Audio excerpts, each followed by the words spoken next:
What up, home slice? Welcome to my kitchen. It's not my kitchen. I have a few roommates. But welcome to the kitchen. My name is Sarah, which you may or may not know. I hope you can see me well. Possibly you can or cannot. So today, I've gathered you here because I lost my slipper. You haven't been making brownies right, or if you have, fuck my slipper. I have to tell you how to make brownies right because someone has to.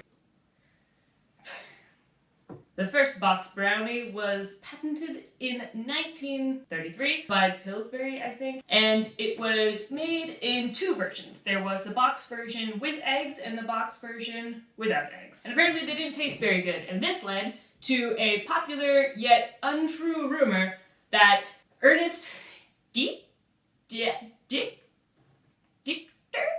possibly a German man, Ernest Dichter was a researcher for Pillsbury or another one of the cake mix manufacturers in the 1950s. He came up with this idea that the reason people weren't buying cake mixes was because they were too easy and it wasn't like baking.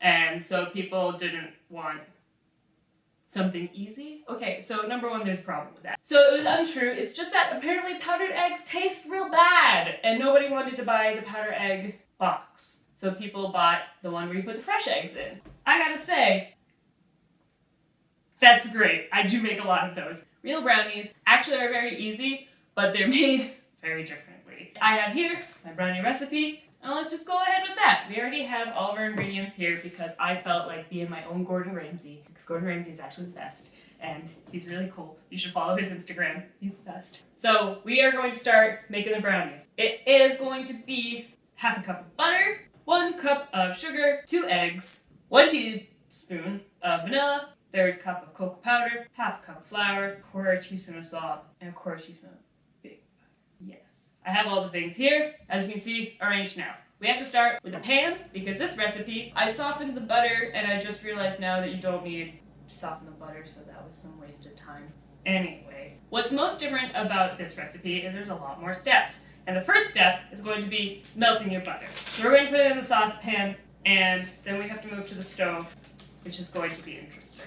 But we're going to do that now. That took a little bit of doing, but we're here. All right, so the first step is going to be, you need to turn on the thing, and then once the thing is on, then it gets hot, and it's already melted. Look at that. So we are going to have to wait a little bit. You don't want to have the stove top on too high, because that is going to burn your butter, and you don't want burned butter because we're making brownies, not burned butter. Melt this. You probably want a spatula. And while it's doing this, maybe we can do something else. We can take the butter wrapper, which still has a little bit of melted, room temp butter on it, and you're going to butter and flour your pan, and then you can just slap it around in there like so. They're pretty good. Make sure you get the sides. Make sure you keep an eye on the butter. Then you're not wasting butter. You don't gotta get too much butter on your hands. It's great. Okay, and you also want to preheat your oven because the recipe needs to be cooked. We're actually going to be spending a lot of time here, which kind of is silly because I made all the preparations to make that part of the kitchen look nice. Now I'm realizing we're going to be here. So I should have paid more attention to what this looks like. Because now you can tell that we have a moth problem. Had a moth problem. It's better now. Hey, look, our butter's pretty much done. Let's see. Melt butter, remove from heat. Remove from heat. This is a gas stove. All you do is turn the heat off. That's good enough. The heat's off, so it's removed from the heat. You either take the heat out of the playing field or the pan out of the playing field. And we took the heat out of the playing field. Because I'm the airbender. I'm the avatar. Air, earth, water, fire. Okay, and now, remove from heat, stir in sugar. We are going to add to this 1 cup of sugar that I've measured out because I'm Gordon Ramsay. Stir in sugar, eggs, and vanilla, not just sugar. 2 room temperature eggs. Can you hear it? I don't think that should happen. 2 room temperature eggs, which I keep in my pockets while I'm cooking to make sure that they get warm. You want them to be warm, otherwise they're cold. and then they mess up the recipe because then you're adding cold ingredients to a warm mixture. Science. Now we add the eggs carefully. You don't want it to hit the pan too much because you don't want cooked eggs. What we have now is just butter and sugar in here. It looks kind of gross. I mean, that looks kind of weird. I don't think that's super appetizing looking. It's okay. 2 eggs. Yep. No shell in there. No shell in there. If you say it, maybe it's true. No shell in there. Gently. I like to make sure that that's all nice and folded in because otherwise, like, you really don't want to cook. You don't want the egg, you don't want the thing to cook before you cook it, right? And the pan isn't too hot because we didn't let the butter melt at a high heat. So there's not too much risk of it burning, but it's you gotta be a little careful. I'm so sorry, you're seeing my back. You're good, right? Okay. Next is the vanilla, which is going to be 1 teaspoon of vanilla, and I make my own vanilla. Here's the vanilla that I have right now that I made a while ago. It's vodka and vanilla beans. I'm just gonna put the vanilla beans so you get the vanilla caviar, which is all the nice little doodaddies, all the little speckles. And we're gonna do 1 teaspoon of this. Whoop, that's extra. Doesn't matter, it's gonna taste great. The vanilla in this recipe, it can really shine. It's such a simple recipe that it doesn't have too many ingredients going on. And this vanilla, it just slaps. It's so good. So when you eat this, it's like you're eating a vanilla chocolate brownie, and it's just, vanilla's underrated, man. It's so good. It's so good. Like, why do people not like vanilla? Here we have our cocoa. It is not Icelandic, but it's in my Iceland cup because Iceland's cool, and we want to beat this in, so I got my little tiny little pig. And we're going to beat in the cocoa. It is 1/3 cup of cocoa, and you want to beat it into the sugar flour thing. I've made a mess. It's okay. No, it's not okay. It's getting worse. Oops. Alright, well, beaten cocoa, flour, and salt. I keep only doing the first one of these. Flour and salt. We got a cup of flour, 1 teaspoon of salt. The oven smells like pizza because there's always pizza being cooked in this house. And so it smells like pizza right now. When do I add baking powder? Oh, right now. Also a 1/4 teaspoon of baking powder before you put away your 1/4 teaspoon. You want to make sure you add that. And then we'll add the cup of flour, and we can just beat this all up. And it's going to be messy because apparently I don't know how to bake.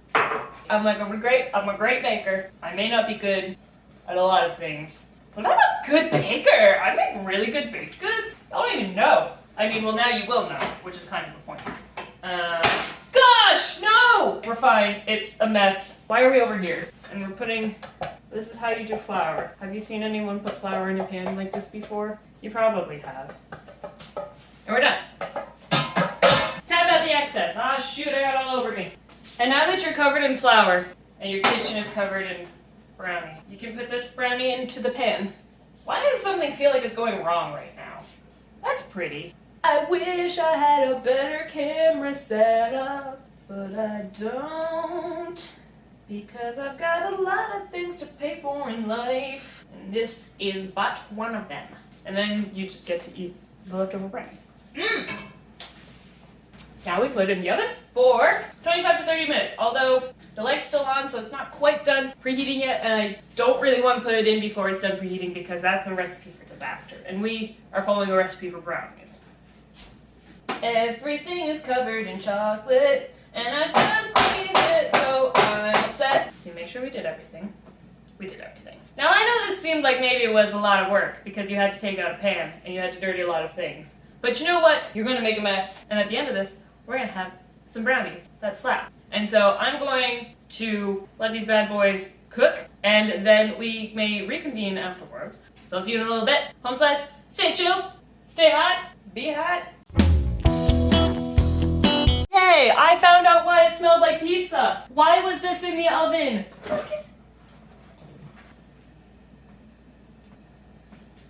Okay, well, I'm obviously going to have a chat with my roommates about this. I'm going to let the oven preheat again. This is the last thing I expected. Well, now it smells like burnt cardboard and pizza, and I'm going to drown that all out with the smell of brownies and come to terms with the fact that my roommates are not smart.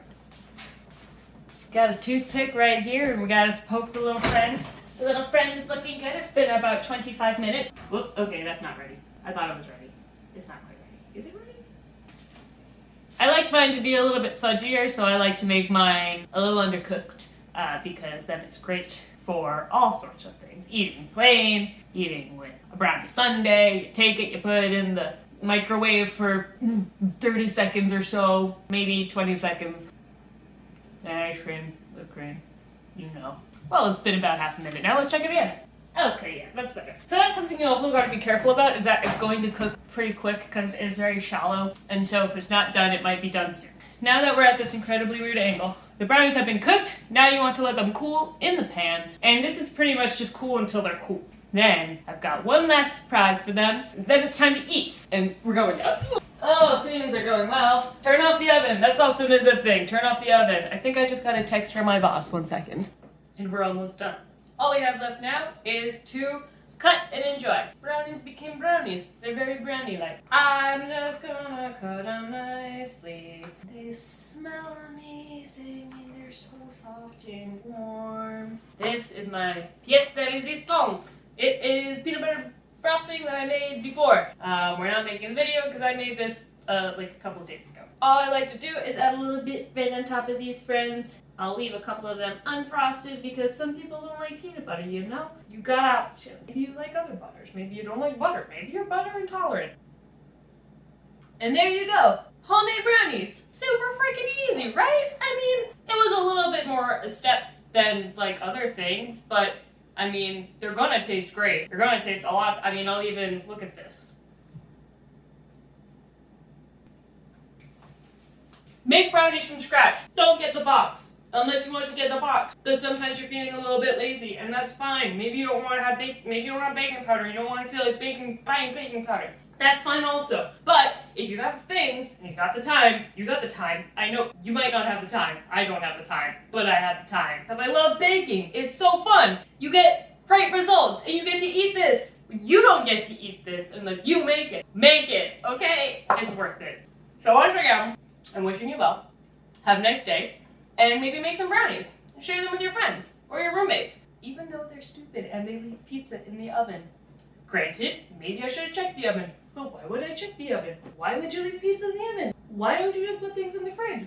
Why did no one do things that make sense in this house? I tried. I cleaned.